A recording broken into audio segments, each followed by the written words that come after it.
Kenya national champion, and it's a welcome move. Thank you. Thank you very much. And so the chief arbiter is going to be helping us to transmit these moves. In the next phases, we'll have linkage to digital boards once these are available.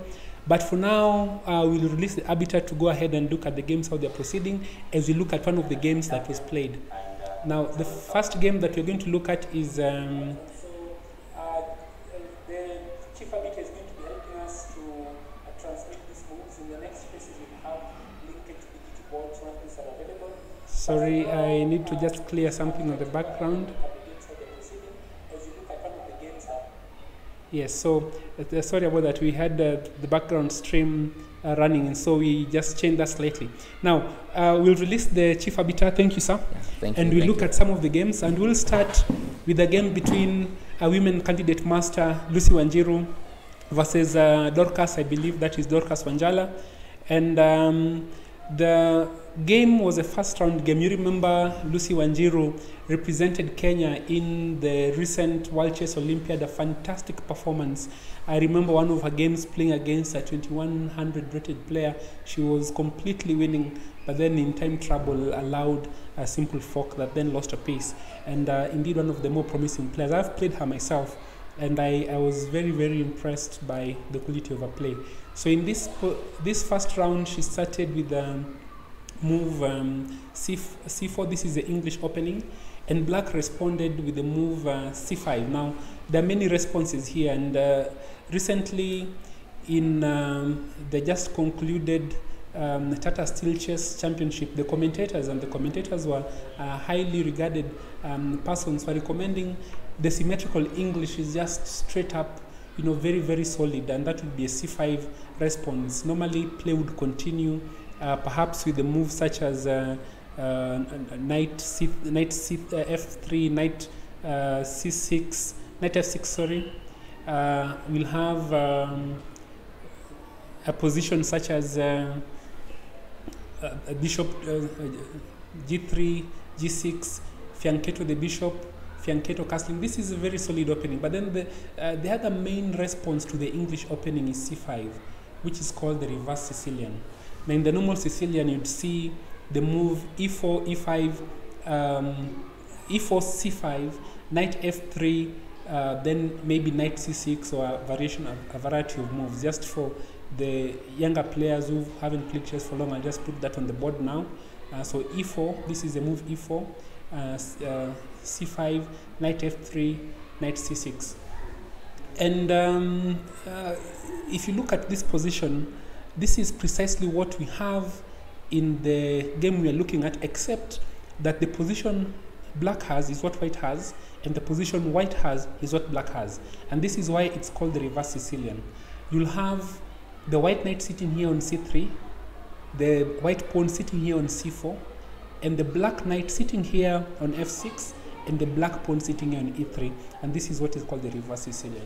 Now, I know there are many expert players who have watched chess for a long time and they understand these concepts, but there are also younger people who don't understand why would you play like this? Why start with C4, and why start with as Lucy did here, and why knight F6? Why E5, and why knight C3? Why knight F6? So a number of things happen. Chess is like a battle between two armies, and the chessboard is a battleground. And so the two armies have different capacities. That the pawns, which many people think are the weaker pieces, will understand in future why that is not always the case. And then you have the men sitting at the back, some of them of varying power, some very, very powerful, and some not so powerful. So a couple of things. If you are going to battle, would you leave your most powerful guys at home, or do you take them out into the battle? Do you take your Air Force, best Air Force planes into battle? Do you take your aircraft carriers into battle, or do you leave them at home and start with your pawns? In fact, the truth is you have to get out your people into battle, and that is called development. And so this is why the knights are moving out into the game, and this is an early intention in opening play is to get out your pieces. You want to get out your bishops, get out your queen, get out your rooks, get them into activity, let them work. A second feature is, the battleground is not even, and a particularly important part of the battle is the center, these center squares, the 4 squares, e4, d4, e5, d5. And this is because any piece sitting here can jump to any side of the board very, very quickly. Assume you have a knight sitting on e4, it can go back towards the king side for white to defend, towards the queen side in a single move. Compare that to a knight, for example, sitting, and I'll just put in a move here. Assume we had this knight here. It can't be picked now, but for illustration purposes, this knight can easily go to any side of the board. It can come and pick on f6, can come to the queen side, can go back to defend on c3, can go back to this side. And so this is essentially a fairly powerful position for a knight, and that is part of the advantage of the center. Now, of course, it's not always easy. Suppose, for example, black had a pawn. Just make one move here, which is not entirely out of. Suppose we had black had a pawn sitting on d5 there. Now, white cannot play the move knight to e4 because this knight will be picked by this pawn. And indeed, even as I'm making that suggestion, even without the pawn, the knight couldn't come to e4 because of the knight sitting on f6 being able to take back that pawn. And so having those kinds of provisions begin to tell you why the center is very, very important as part of chess. And so we have the English opening in the first round. Again, this knight c3 takes control of the center squares d5, e4, and this knight f6 controls again the same squares. The initial move e4 takes control of the center squares, opens for the bishop, and opens for the queen. And now you begin to see that this makes sense. One of the things that white aims to achieve with the move c4 is that at some point black may play the move d5, in which case white may exchange this c pawn for the d pawn. And in that way, they will end up with 2 center pawns, while black has only one. Believe it or not, that can be a big advantage in chess. Just having an extra center pawn can work out to be a big advantage because of the importance of the center. And so in this game, what happened was Lucy played the move g3, which is a standard move, and black played knight c6, again developing a knight. Then I'm taking control of the center further. We had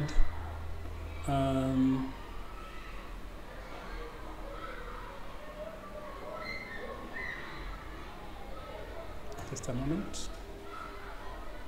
I'm noticing a bit of lag on the machine that we're using, and so I'm just closing some of the windows. And so Lucy continued with e3.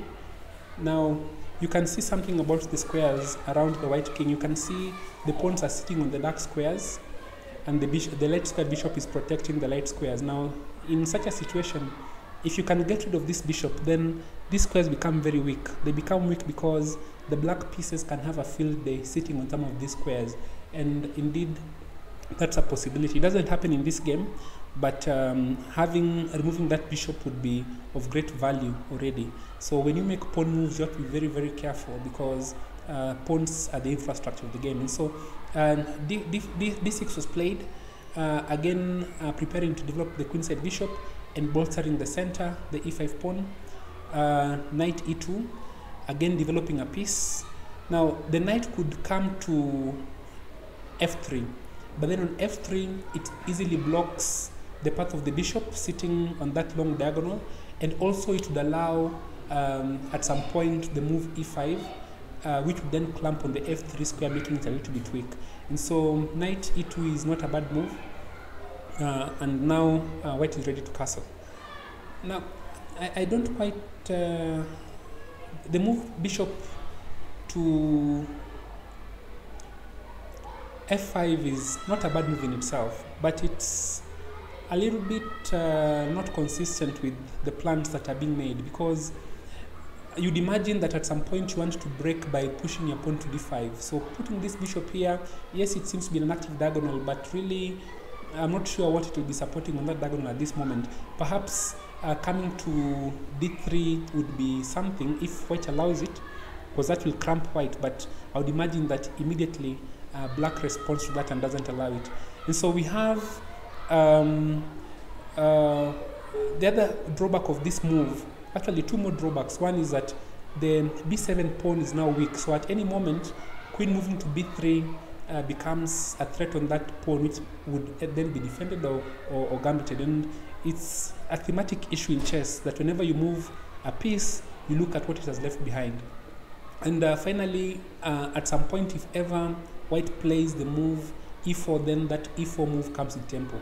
Then in this particular position, having played e3, it looks like white is going to play the move d4, taking care of the center, and so e4 may not entirely be in the works. However, e4, bishop f5, maybe not. We'll see. Perhaps bishop e6 would have been a little bit better, attacking the c4 pawn and getting ready to play the break d5, which is really good. And many times in the English opening, the bishop actually comes to e6. And so d4 was played. I think that is pretty much necessary. And picking. Now again, picking is one possibility, but all of a sudden you see what happens is that you've given up your center. And now all of a sudden, black doesn't have any pawns in the center.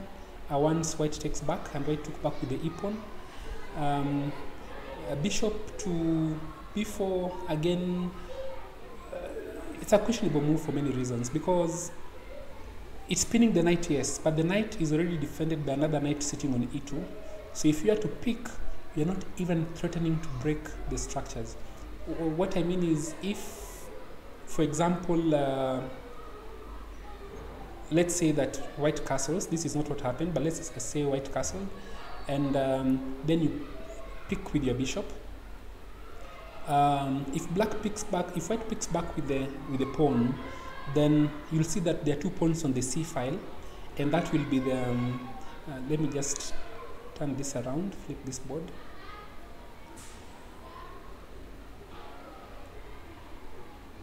Sorry, my apologies, my computer is lagging a little bit. That's quite unfortunate. Give me a moment. See if we can do something about that.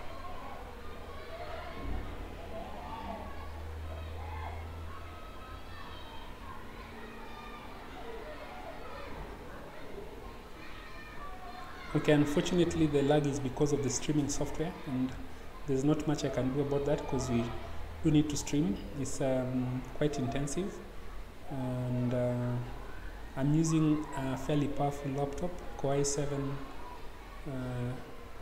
16 GBs of RAM, or is it 12? I cannot remember. 8th generation CPU, but it's quite intensive, I must say. So I will hopefully just give it time to clear back. So yeah, so if this were to be played and then white picked with the pawn, okay, it's not working out, then maybe I'll stop the engine a little bit. Hopefully that will allow us to respond. Maybe. Okay. So then you can see now the pawns on the c file are doubled, the c3 pawn and the e4 pawn, and this can sometimes be a weakness. And also this pawn on the a file becomes isolated, and sometimes then black may make such a move aiming for this kind of a setup, not necessarily entirely risk-free, because you're giving up what is called a bishop pair. Having 2 bishops is another advantage in chess. However, in this case, white would not have to pick with the pawn. They could pick with the knight back, and such a pick would immediately allow, black to lose the bishop pair without breaking white's pawn structure. And so this is why I say that the move bishop b4 is not really helpful, and eventually white can play a3 at some point, gaining a tempo on this bishop, which has then to decide whether to give up the bishop pair for nothing and or retreat. Already you can see white has advantage. Black has white has an advantage in the center, and if the bishop is given up, then you'll have also a bishop pair, and that's really a big advantage. Plus, look at that bishop sitting on g2. It has a very long line, a very long diagonal, and it's very, very important for black to think about what you're going to do about this kind of a bishop, and that's not really a very easy thing, and especially if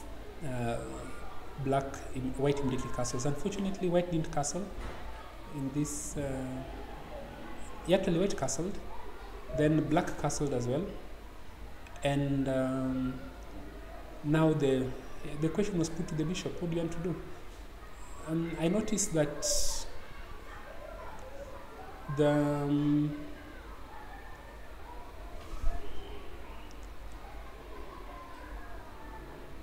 sorry, my apologies. Again, my computer is freezing up a little bit.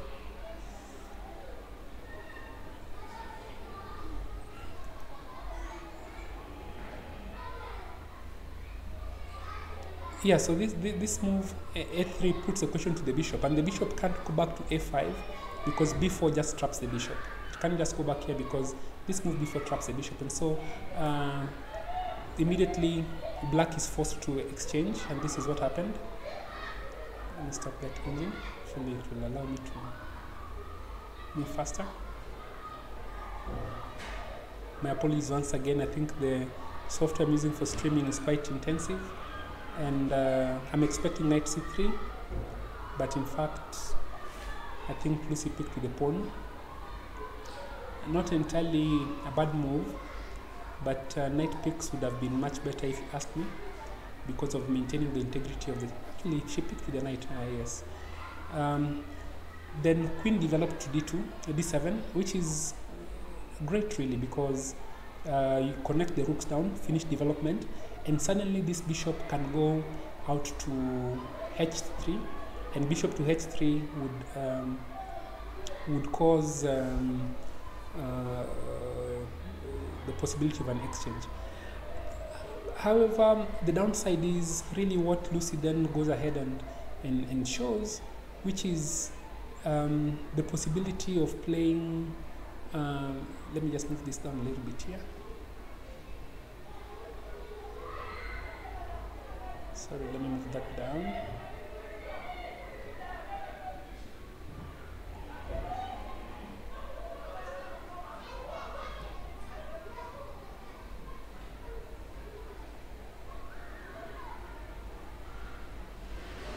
That didn't work out very well. My apologies. Okay. See if we can take it back.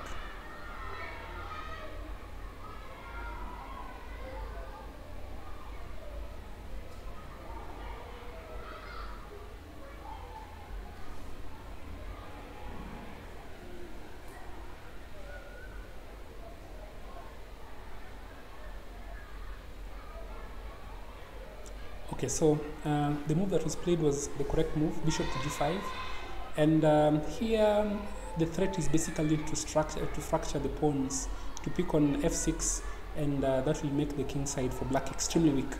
Now, yeah, really, black can't afford to move the knight back, but I think moving the queen down to d8, which is what black did, was much worse, because the result is that you're walking straight into a pin, and what do you do to a pinned piece? You don't pick it, you attack it further, and knight to d5 is coming. So looking at white's next, the move bishop d5, maybe it was best to, instead of playing queen to d7, to perhaps even stop the pin by playing the move a6 before in this position. Maybe h6, sorry, was a move to be considered, and yes, the computer gives it as one of the recommendations, because you just have to preempt such moves. This bishop has to be developed. Where can it go to that makes sense? And you can see bishop to g5 is the main thing. And so here, queen to d7, which seems thematic and again very hopeful. Remember, I said the exchange of this bishop is a really good plan, but then unfortunately, black is too slow. and doesn't have too much space to go ahead and do any of these things. And so bishop to g5 is played. I think queen to d8 is a big mistake, and certainly you don't have to invite Lucy twice. Immediately she plays in the knight to d5, and basically now there's no way that black can avoid the structure, the fracture of the king side. The move that was played, rook to e8. Again, this is a bit of a problem. You see, when you have a pinned piece, you don't have to pick it up immediately, and already there are other moves that one could consider. You know, bring in the reinforcements. I would imagine the possibility of a move. Okay, the pawn would be hanging, so perhaps before planning to chase away the knight, and then you can bring out the queen to f3. Already the pawn on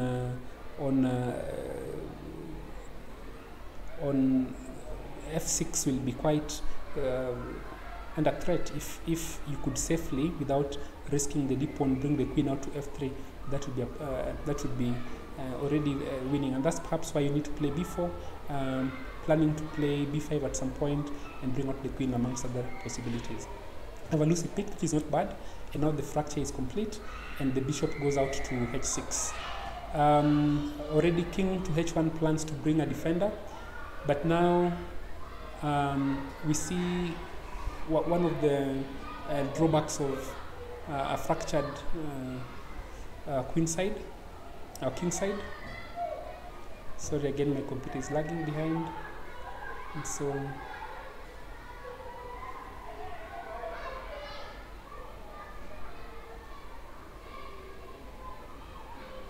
okay, as that comes out, I want to go through. Okay, Lucy played f4, but f4 is not really ideal if you ask me. It gains a lot of space. Already white has a big strategic advantage, but it blocks. Just a moment, I think I've missed a move. My computer is lagging, and as it comes through I will... Yes, queen to d2 was perfect, and this is the computer's first choice. Basically bring the pieces out onto the king side, bring the rooks down into the middle file, and attack that weak queen, and possibly checkmate is not very far. What should black try and do? First thing first, exchange of a few of these pieces, especially that very powerful bishop sitting on g2. Bring out the rooks onto the g file, try and bring your pieces back onto the king side for defense, but that can't happen for as long as that bishop is staring at the b2 pawn, staring at the d5 square, and so perhaps bishop e4 would give you a better chance of of defending. Still very difficult position. Now, however, bishop to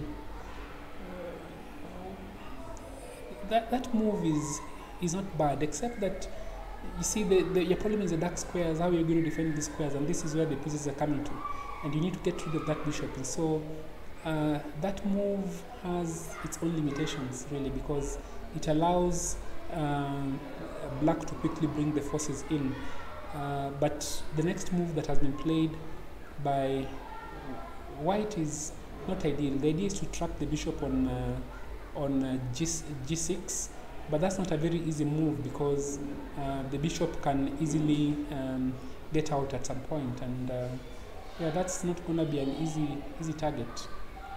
Bishop to e4 again. Suddenly, now the only effect of e4 is that f5 is that it has weakened the white king a little bit, and it has given out a slight bit of the advantage, not too much, but a little bit. The move that was played, my apologies again.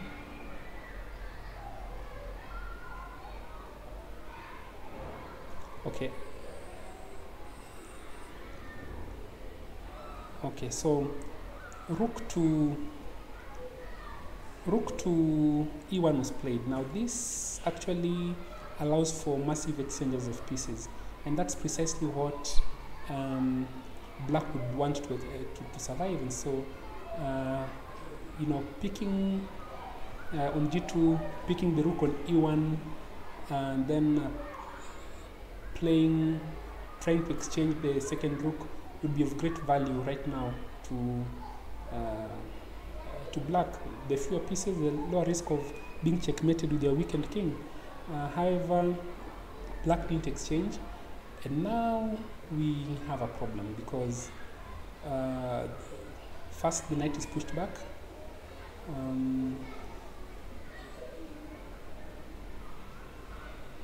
Oh, and that's really a bad move.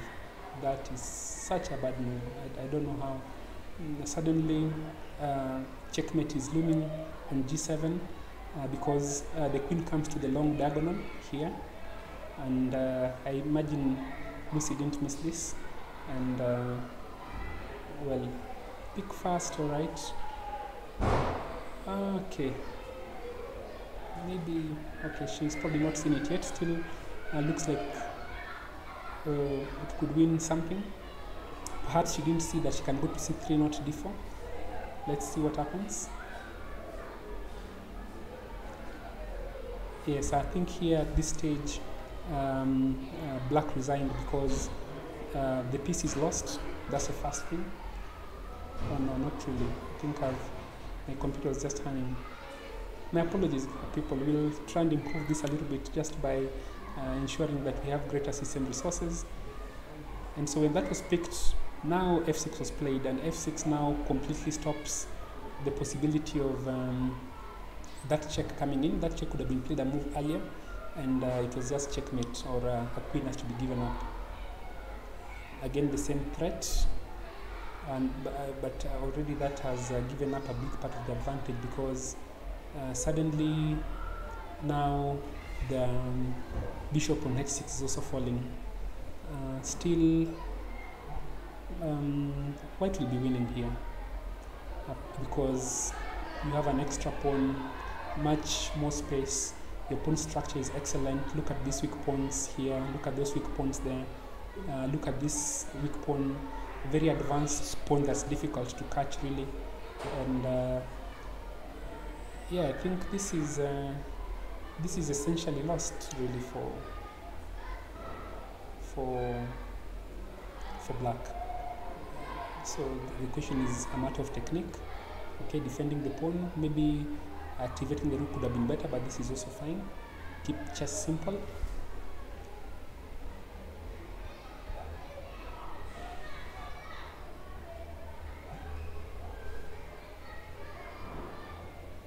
Okay, yeah, the big problem here now is that the rook can come to the open file. Put your rook to the open file, make your pieces active. That's really what you want to do, and that's what Lucy does. Okay, trying to exchange off the queens. I'm not sure white is going to accept that, certainly not. And now the threat is very simple, exchange of the rooks and then queen. And that's extremely difficult, a very difficult threat to meet because you're also threatening the c7 pawn. So in this position, let me just wait for it.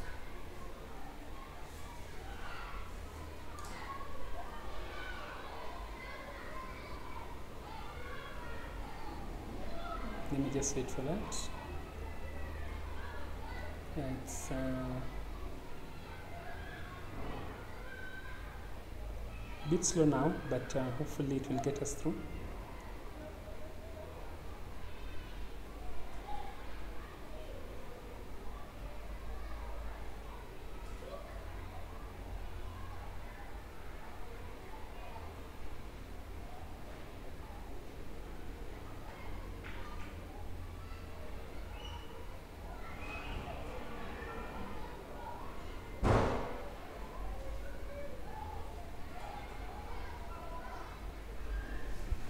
Well, it's possible. I'm not sure whether this was the last position, but I'm not able to get any further moves. So I'm going to assume that this is the place at which Lucy won. And yes, leave it at that. So that was the first game, and very solid win by the candidate master. You look at the rating of 1400 and it tells you that certainly she's way overrated. Her playing strength is at least 400-500 elos higher than this, but this is the issue with Kenya. Oh, sorry, that didn't happen. So queen to so what was played was queen to g7, and you can see, well, that's just checkmate, because the queen, you can't interpose your queen, you have to exchange with the rook. So the rook, queen picks, rook on e8, queen picks, rook check, queen has to come to g8, queen picks queen, and then you promote the pawn that is sitting on b7, really, and checkmate will follow very, very, very soon. Let's just have a look and see if that's what's going to happen. Let me stop this. Hopefully, I've tried to stop this many times. Yeah, that seems to work. Yeah, a little bit slow.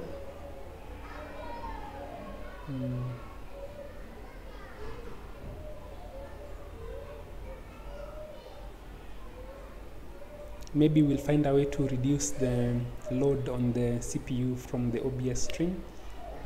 We'll do that in the next round. Yeah, so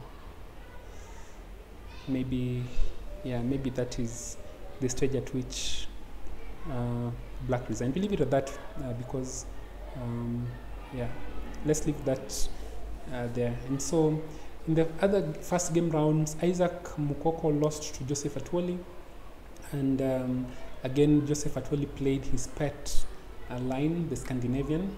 Well, the Scandinavian is an interesting look at that game at some point. We had Mehul Gohil.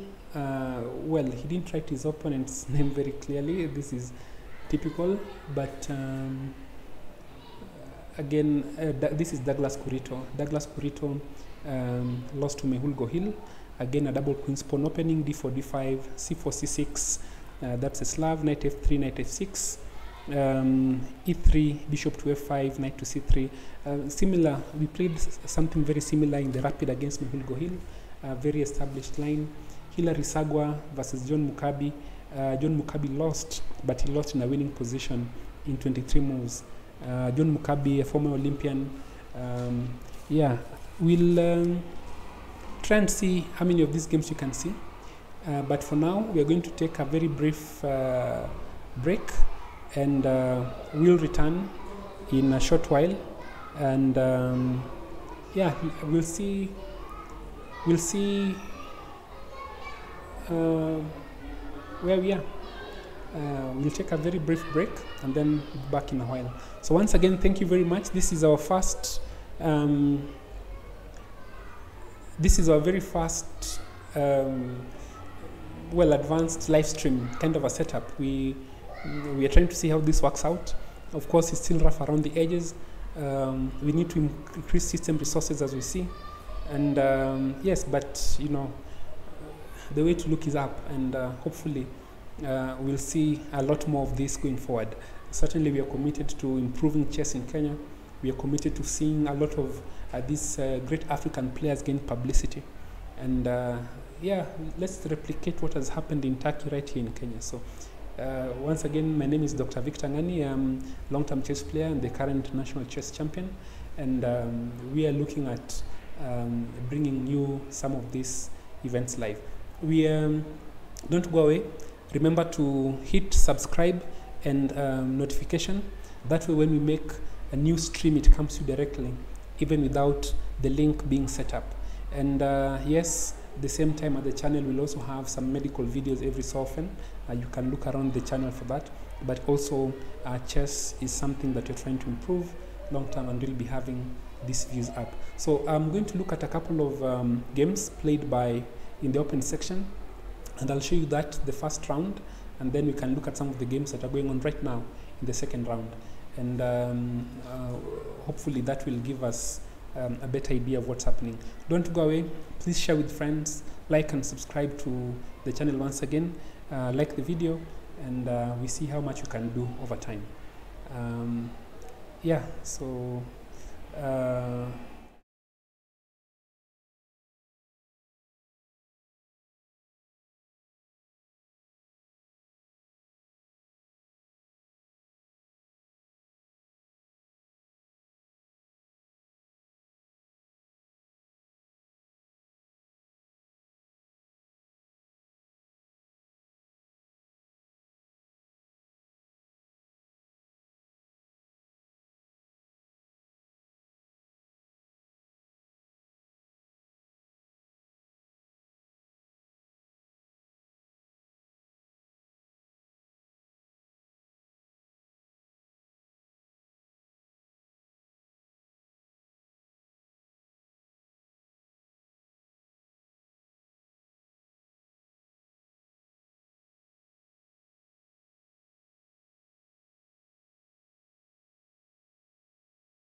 we will be looking at some of the open games. See you in a few.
Okay, welcome back to our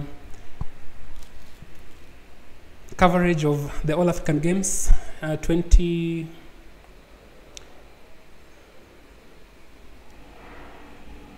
All African Games 2019 qualifier second phase, and what we are going to do is just have a look at the game between candidate Master John Mukabi and Hilary Sagwa. A very interesting game by all intents and purposes. And so this game started with and before I proceed, if you look at the video feed you're watching now, at the bottom there's a live chat area. So if you put your comment on Facebook on the chat area, then that comment should come straight up there, and you'll be able to see the comment right there. That's a live chat segment. My understanding is that my expectation really is that if you comment live, that chat comment is going to appear on the segment area below.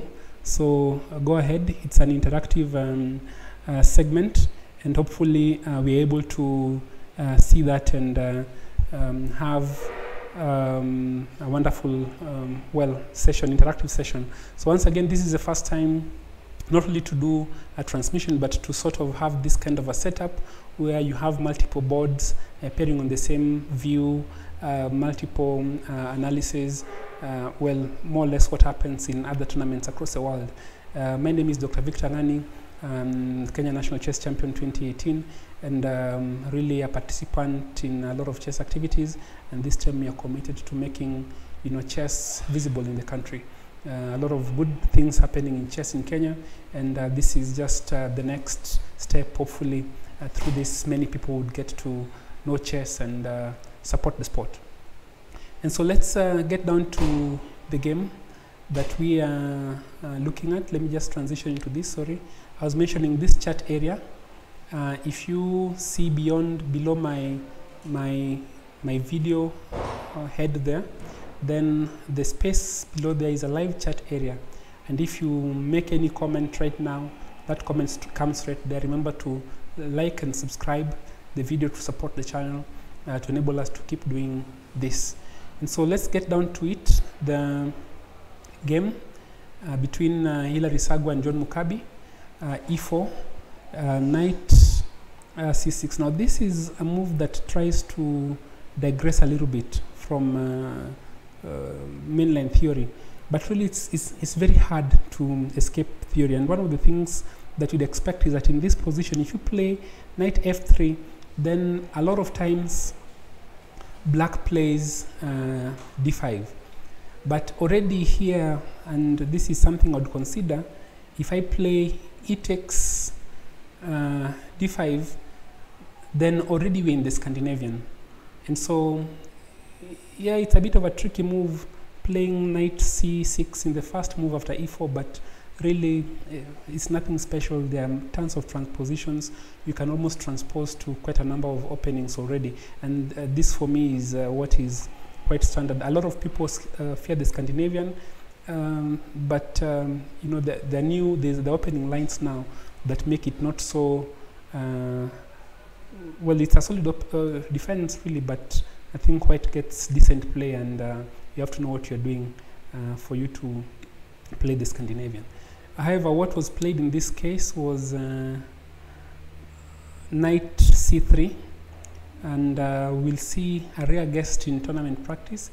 And here John Mukabi plays the interesting move f4. Ladies and gentlemen, the King's Gambit. How often do you see that? It's extremely rare. And as Grandmaster Davis says, when someone offers a pawn, be a gentleman and accept it. This is how chess was played in the Romantic era, back in the 1800s, the 1900s, the Philidos, and so on.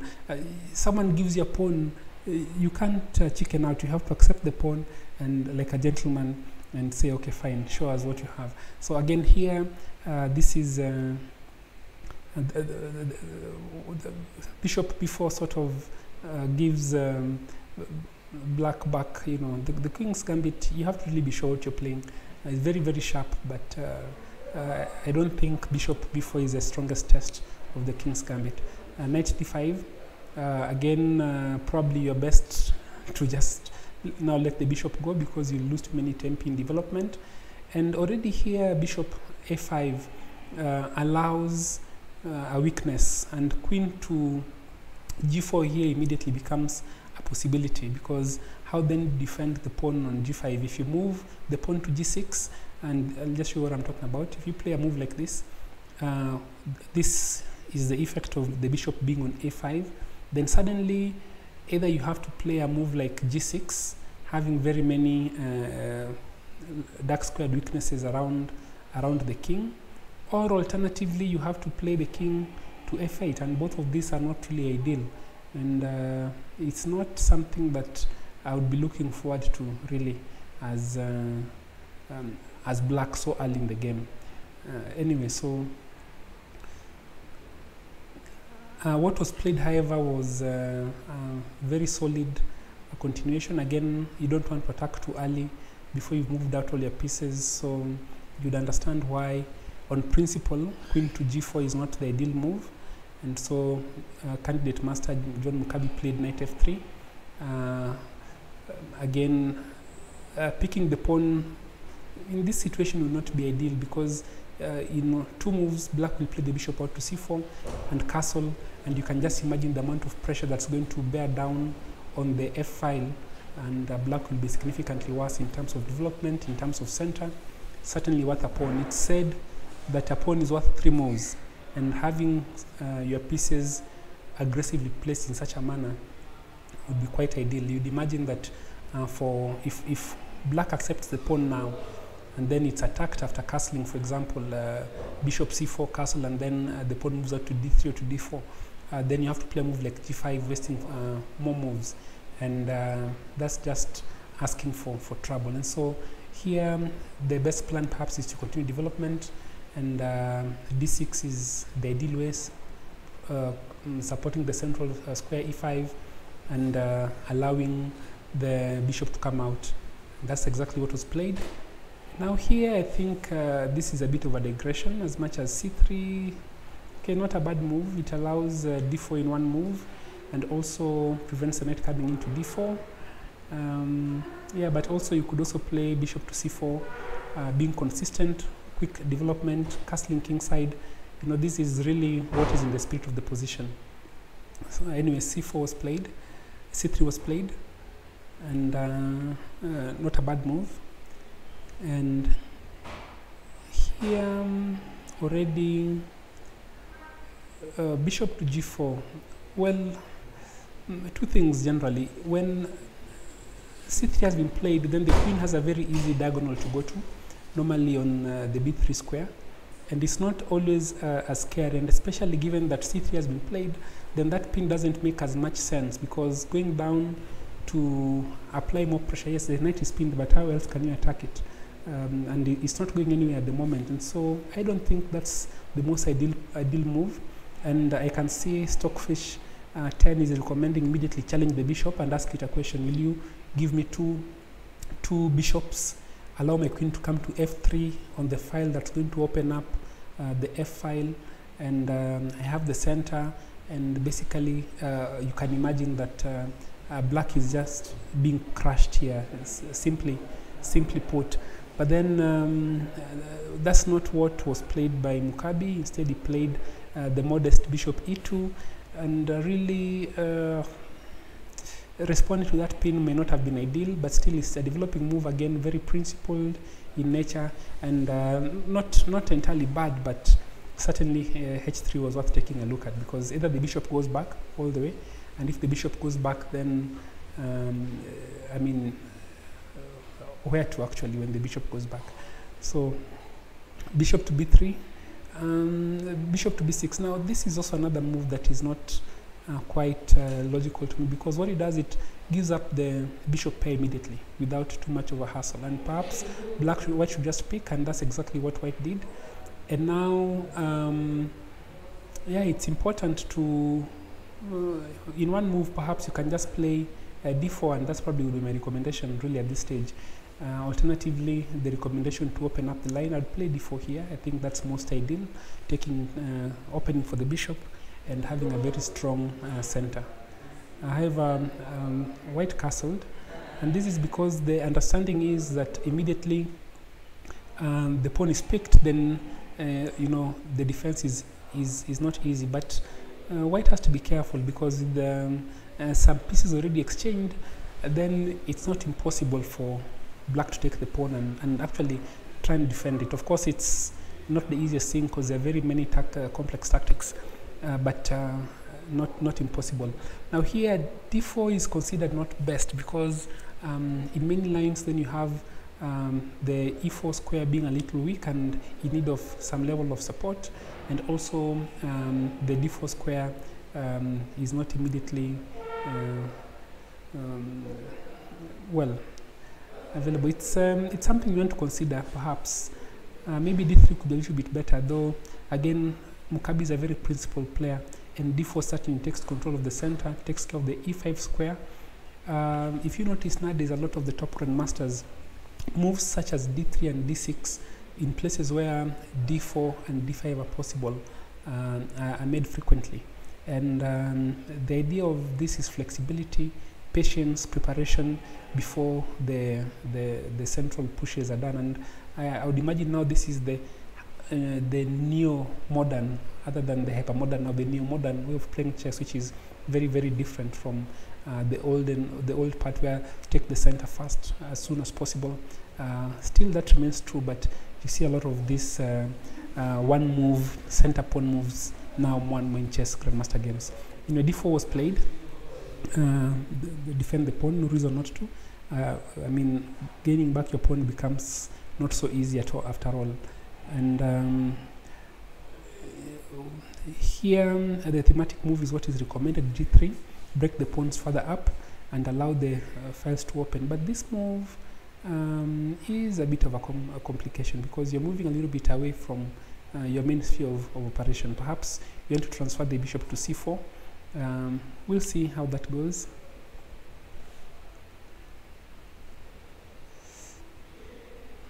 Black sees the chance to storm the white king side. Bishop goes out to c4. Okay, and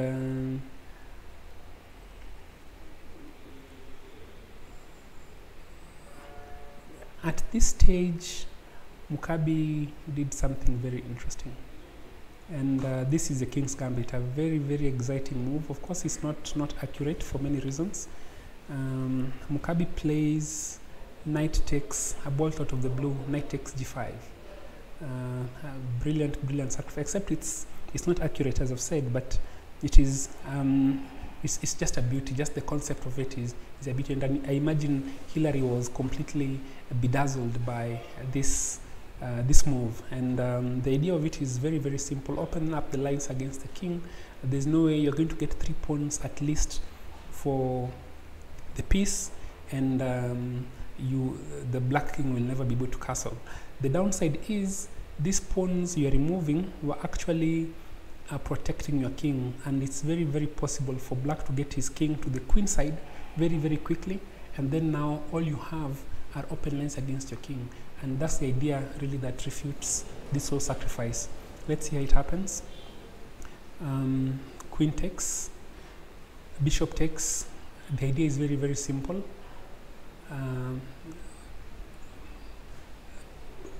And here now you have to take more or less with the queen, because if you take with the rook, then rook takes f7, and suddenly the rook is on the 7th rank, and checkmate will follow very, very soon, I imagine. So that's probably not what you want to do. You lose well, the computer says it's equal really even after knight takes, but rook takes, but really that's a computer. Human beings will be afraid of the rook sitting on that file, such a powerful battery, queen and bishop on e3, and on b3 and c4. Yeah, so Hillary plays a correct move, which is queen takes h6, and then now you can see the third pawn has been picked. Yeah, and then the king moves up. Now, the idea here is still decent, because then you bring the other rook out to play and simply match the king to the safer queen side, because everything is opening up here. And in this position, black brought the rook to e1. Again, very principled. Further development, bring more pieces into the attack. And already the white king is looking a little bit airy. Now here, I would imagine one of the possibilities would be to consider, it's not featuring among the first 3 moves, but I would imagine that you want to see how to bring this rook out. The only drawback of moving this rook is that it allows the queen to come onto the a file, and that can be problematic, really. So perhaps that's the reason why rook coming out immediately through the back rank doesn't count, except still you also have the rook trying to come out through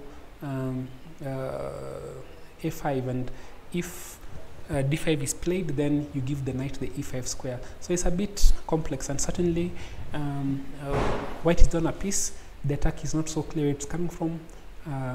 Yeah, so here, well, that is what rook to f8 was played, and immediately it allows what I was talking about, which is essentially queen going to f1, or first, okay, trade a break in the center.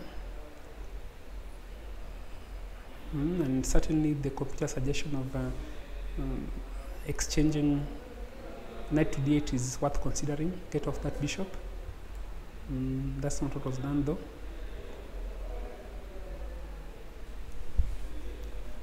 I think the king moved back to d8, if I remember correctly. And now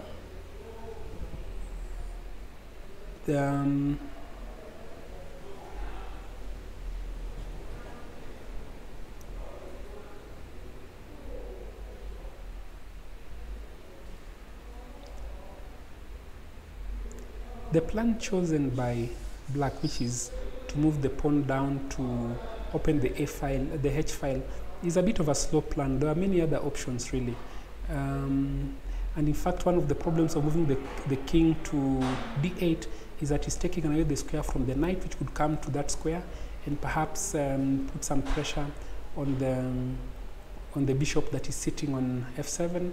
And suddenly now the tables have turned a little bit, and now black is in trouble, and partly because of this move. Remember what I said about the rook leaving the a file, and now we have, yeah, already black has to be very careful here. He has to figure out the defense, because queen to a8 is coming, and how do you defend against that move? It's not the easiest. It's not the easiest defense, and perhaps the computer suggestion of king to e7 is necessary. But now black plays a blunder, continues his plan and plays a3. And a3 is just immediately losing. The right move is just queen a8 check. King has to go to e7, and then you just pick on b7. Picking on b7, the plan is to pick on c7, which will be checkmate. So maybe if I just show you what I mean, this is check. You can bring the knight here, which I'll just pick, but then you have to move to it, so why not move there right away? And then this pick is actually a fork, forking the knight and forking the pawn. If you pick the pawn here, this is checkmate immediately, and so you have to do something about it. The only way to defend that pawn, at least that I can see, is rook to c8, and the knight falls, and again you're still threatening queen to d7, another checkmate. So this is really bad, and I don't see how this is ever going to be avoided. Already you can see the bishop moving out of this square, and the rook coming to f7, the bishop moving out of f7, rook coming to f7. Really avoiding checkmate here is not possible as far as I can see, and already you can see it's